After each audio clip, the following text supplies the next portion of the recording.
Johnny Walker versus Nikita Krylov takes place on the main card of UFC Fight Night 170 on ESPN Plus 28. Brasilia Lee versus Oliveira, and I can't wait for this fight. You've got Johnny Walker coming off a bad loss after he was on a bit of a hype train.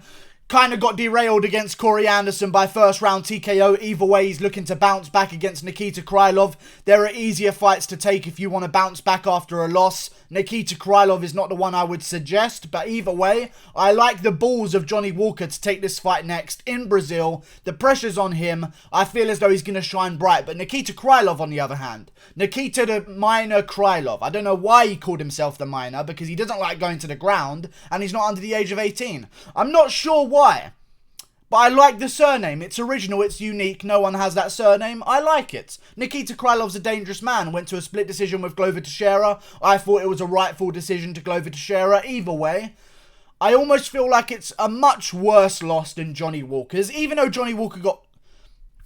It wasn't a bad TKO, but he got TKO'd in the first round.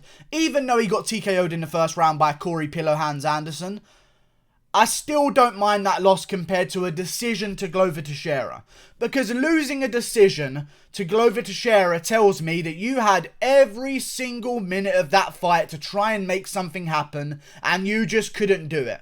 Johnny Walker got clipped with a punch, and it was the beginning of the end. You know, like, it's not like he just got outclassed the entire fight.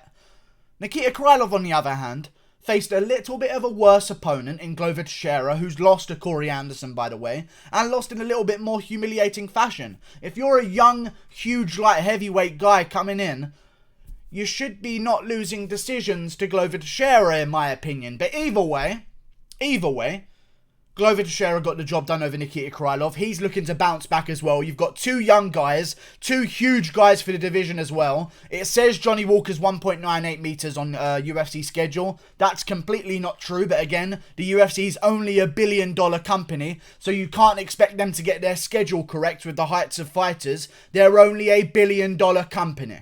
Why would the heights of their fighters be correct? Something we can take note of. These guys are the same height. Johnny Walker has a 12 centimeter reach advantage. For two guys who are as lanky as these two are for the light heavyweight division, 12 centimeters is going to be a lot in this fight. And I feel like more excitement for this fight has been created because Johnny Walker has made the change to Tristar. Okay? I like that change. I think everyone who's struggling with their current style and needs a little bit of a revamp should go to Tristar. There are other gyms like ATT, like AKA, that can take your style and make it work. AKA is known for wrestlers, okay? They can take the wrestling, they can teach you enough to survive on the feet, but they're going to really master what you're good at. Tristar's going to fix some holes in your game. Kevin Lee didn't notice any holes in his own game, but he soon learned them after the RDA loss and the Ally Quinta loss back to back, and realised that Tristar needs to fill up some of them holes. That sounded strange, but either way, they filled up the holes of Kevin Lee, and Kevin Lee came out there for the first time in ever and threw a nice little jab. Johnny Walker, I would not be surprised if we see his first ever jab of his entire career. He has a 208 centimeter reach. There doesn't come very close to Jon Jones, but Johnny Walker does. Okay, there's not many that can come close to the reach of Jon Jones, even at heavyweight with guys like Ngannou. Johnny Walker's getting there. You know, he's nowhere near Jon Jones's reach, but either way, he's getting there. That's interesting to me, and I also feel like he's going to be better at using it than Jon Jones, because Jon Jones gets hit by rear fucking uppercuts when he has a 20 centimeter reach advantage over Dominic Reyes. Either way, I'm not going to shit on Jon Jones. Johnny Walker's going to go out there. I think he's going to bounce back against Nikita Krylov. I don't see it being a finish. I really don't. On my original prediction video, I called it as a finish. I think we're going to see a decision win from Johnny Walker. A unanimous decision win where he's going to show us his full game. He's going to go out there. He's going to fight to the distance. It's going to be entertaining. Krylov's going to have some moments, but overall, Johnny Walker's going to win by unanimous decision. He's going to use that reach. I think he's not going to come out there like the usual Johnny Walker. I think he's going to come out there, he's going to stick behind his jab, he's going to really put a technical display on against Nikita Krylov, because Johnny Walker has those technical advantages, but he gets lost up in the hype. You know, that's what happens to these young contenders. Johnny Walker comes into the UFC, a decent fighter, he does things well, he's known as a little bit flashy, but he does some basic stuff well. Then he flying knees Misha Serkinov after beating Khalil Roundtree, and now it's almost expected from him to do this crazy first round KO shit. Okay? I feel like he's going to come away from that. If there's a guy who can train him out of going out there to please the fans, it's Firas Zahabi. I think he's going to come out this weekend. He's going to stick a jab in Nikita Krylov's face. And he's going to make Krylov look like an absolute fool. Because Nikita Krylov is there to be made a fool of. But he just hasn't fought anyone his own size. Because he used to be a fucking heavyweight. And he's only fought midgets, to be honest with you. If you look at Nikita Krylov's resume, I know he beat OSP, but OSP beat him before as well. You see it when he faces these taller guys. They seem to give him a little bit more of a problem, these bigger light heavyweights. Jan Blachowicz, Misha Serkinov. You know, he can beat guys like Fabio Maldonado, Emmanuel Newton, Maro Parak, and Strbang. That's literally how it's pronounced. I didn't even mess that one up. It sounded like I messed it up, the pronunciation. But that was literally correct. Who's he beaten? Ed Herman? I don't like these wins. You know? I look at Johnny Walker's wins in the UFC, and although there are very few of them, because he's only just got here, I see Khalil Roundtree. Justin Leday's not the best one in the world, but I see Misha Serkinov. That's a good win to have. He was doing something against Corey Anderson before getting TKO'd, I guess. Was that a fluke with Corey Anderson? We don't know. I believe it kind of was. A lot of people seem to think that that was Corey Anderson showing us what he's capable of. But, you know, I feel as though Corey Anderson maybe just, you know, people land punches in MMA. And 99% of those punches don't KO people. And then 1% of them do. And that's kind of what happened with him versus Johnny Walker. I'm not going to blame it entirely on Johnny Walker being, on Corey Anderson getting a little bit lucky. But either way, he's not supposed to be KOing Johnny Walker in the first round. Like, that was a little bit unexpected. I think it was even unexpected for Corey Anderson as well. And Johnny Walker, in retrospect, maybe needs to get his brain checked out because he was goofing at fucking Corey Anderson after Anderson tags him with a big right hand. Literally sticking his tongue out at him. No respect. Johnny Walker was a victim of his own hype. I feel like the loss to Corey Anderson couldn't have been any better because, one, it humbled him, and two, he didn't take away big concussive damage. Okay, he got hurt in the first round, he was still on his feet, he kind of went limp for a second on his feet, but came back to, and he was fine, and he was standing there, and he was looking around like, you know, you stopped it, I get it, whatever, let's move on, and he took the loss well. He moved to a new gym. He decided that there's some changes that need to be made. And I think that Firas Zahabi right now, who may have his hands full, you never know, has the right style of coaching to turn Johnny Walker into a little bit less of a flash in the pan. I think we're going to look at a slow cooking session of Johnny Walker picking apart Nikita Krylov from range. I don't think Krylov's going to get KO'd. I like Krylov. He's been finished before in his career, but Johnny Walker's been finished 3 times in his career by KO. You know? I just feel as though Nikita Krylov is tall enough to not be hit with flying knees. That's a big thing. I think he's just big enough in general to shake Johnny Walker off of him a bit more, like guys that Misha Serkinov, Justin Leday, and Khalil Roundtree couldn't quite do. I mean, Khalil Roundtree was having a real big problem with the size of Johnny Walker, and Johnny Walker knew that, because when you're the taller fighter, the one advantage that you have is the clinch. It's always the clinch. You're naturally taller than your opponent. If you have double underhooks, your opponent's on their tiptoes. We saw this in Darren Till versus Kelvin Gastelum. Johnny Walker used the clinch on Khalil Roundtree and just beat the piss out of him. Just beat the fucking piss out of him. To this day, I've never heard a better elbow in my life and a cleaner elbow in my life than the one he landed on Khalil Roundtree. I feel as though he's going to go out there, he's going to take his time a bit more, he's not going to rush things, and he's going to go out there and pick apart Nikita Krylov for a decision. Not a popular opinion whatsoever. If you are picking Johnny Walker, I'm assuming you're going to pick him by KO. I don't think he's going to KO Nikita Krylov. I think Firas is going to go out there to make a statement, be more patient. Same thing with Kevin Lee. Although Kevin Lee got a first round KO against Gregor Gillespie, he was way more patient in that fight than anywhere else. Kept his hands up, stuck behind his jab, waited for the right moment to strike and get his KO. Before that, Kevin Lee used to just come forward, throw a bunch of shit, head kick after head kick, body kick after body kick. 1, 2, haymaker, haymaker, double leg. Like, it was just, there was no patience. There was no thinking. It was just, I'm going to go out there and get this fight going, and we're going to see who wins. Goes to Firas Zahabi. Firas Zahabi's like, hang on a second.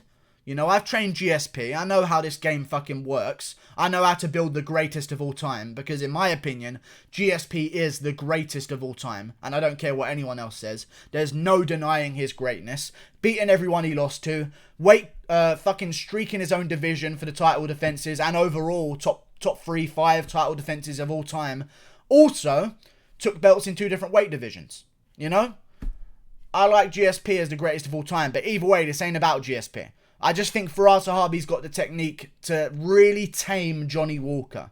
He needs a bit of a taming, you know, because he can go out there and he can throw all this wild shit, but behind all that wild shit is a 6'5" light heavyweight with an incredibly long reach. And Firas Zahabi knows this because Firas Zahabi was on a Joe Rogan podcast. He said, Joe Rogan, you recommend me a lot of guys, and I say no to about 85% of them. You know this. And they agreed on it. Yes, I send you a lot of guys to go up there. And then he said, thank you for sending me Kevin Lee. So clearly, Firas Zahabi isn't the type of guy to just say, yeah, bring him in. He's got a big height behind him. I'll take him in the gym. I've got space. Because for us, I mean, Tristar isn't the biggest gym in the world. Like, there's fucking like, I can't remember the name of the things, but there's like a massive, like, warehouse blocks of ATT. Like its own fucking, I can't remember, campus. That's what I want to talk about. ATT has its own fucking campus. You know, it has its own land. TriStar is just a gym in Canada. You know, it doesn't have time to have all these fucking loads and loads and loads of fighters in and out every single day, much like ATT. It really focuses on individuals, and I feel as though Firas Zahabi knows what he's doing by taking in Johnny Walker. He's making an investment. He wants a light heavyweight contender, and he's found one in Johnny Walker. I trust that Firas believes in him. And also Nikita Krylov, less than impressive in his UFC career so far, so I'm not going to say that he's like some monster, but either way, he's a little bit smaller than Johnny Walker. I think he's going to lose. That's not why I think he's going to lose. He's lost 7 times in his career so far. He's lost to Glover Teixeira. He's lost to Jan Blachowicz. These are good opponents, don't get me wrong, but again, OSP beat him. OSP, he nearly beat him in the second fight as well before eventually Nikita Krylov got the finish in the second round. I mean, it's just, I don't credit the wins. I just can't get behind Nikita Krylov as an underdog. I think Johnny Walker's going to go out there and get the job done. And if he does win, there's big fights on the horizon, perhaps against a man known as Jimmy Crute. Because we need an opponent for Jimmy Crute. There's a real problem in the light heavyweight division right now. And we've never had this before, where there maybe is a little bit too many contenders. You know, there's not enough old guys to sacrifice to the new contenders. And I feel like it's the start of a change in the light heavyweight rankings permanently. I feel as though Johnny Walker with a big win here should either be looking to call out Volkan Ozdemir, which Ozdemir will probably not accept, so he should be expecting that. Or, I mean, they're not going to do a rematch with Misha Serkinov. Serkinov would not agree to that one whatsoever. I don't know what they'll do with Johnny Walker. Maybe just wait a fucking second. Who knows? I don't know what they're going to do. Maybe him versus Jan Blachowicz. You just never know. If Jan Blachowicz isn't going to get a title shot against John Jones next, you know what's going to get him to take a title shot on next? Hey, fight Johnny Walker. If you win, we'll give you a title shot. Guaranteed. Here it is on contract. If you beat Johnny Walker, you're going to get a ton of hype, and we're going to give you the title shot against John Jones. Sound good, Jan Blachowicz? I'm sure he would agree. I think that's what's next for Johnny Walker. But right now, I feel like he should just win this one, get it over and done with, take some time to acclimate at TriStar and get used to your new home. Same thing with Kevin Lee. The longer they spend in their new gym, the more overall sound they're going to be. You know? Overall, it's hard. The more overall sound their technique will be. There you go. And the more they'll adapt to their new gym, and the more comfortable they're going to be training every single day. So I like Johnny Walker. I think he's going to get a big win here. I'm looking forward to him getting a big win here because I'm really hoping he gets a big win. I believe in him. I think he's got everything it takes. Just don't go out there wild like an autistic. Like, just don't go out there like a little fucking creep. Like, I don't understand. You've got all the attributes. You don't need to be wild every single fight, and that's just the same situation a lot of these young up-and-comers fall into. They get used to KOing guys in spectacular fashion, and they fucking love it. And I feel like we're going to see a Johnny Walker that's going to take a page out of Mikel Pereira's book and just be a little bit more patient. A lot of kicks, a lot of jabs. Simple stuff. If the finish is there, he'll take it, but he's not going to rush for it. I think Firas Zahabi actually probably wants him to go to decision here in this first ever fight, because it will show that Firas has a little bit more control, and it will also show that Johnny Walker is willing to listen to Firas Zahabi. Because I guarantee you, if there's one thing Firas Zahabi's teaching Johnny Walker right now, it's how to tame his inner autisticness. You know? Like and subscribe. Thank you for watching. I'll see you guys later. Click that button there. Johnny Walker by unanimous decision. 2 rounds to 1. I think he's going to lose the 3rd round. Because he's a very big guy for the division. He's huge. He's 2 inches bigger than Nikita Krylov, actually. They're not the same size. Johnny Walker's a fucking huge guy. Cuts a lot of weight. Very muscle bound. A lot of fast twitch movements. I think he's going to do well for 2 rounds. Slow down a bit in the 3rd. It's going to get a little bit iffy, but he's going to do enough to earn himself the win. Like and subscribe. Thank you for watching. Goodbye.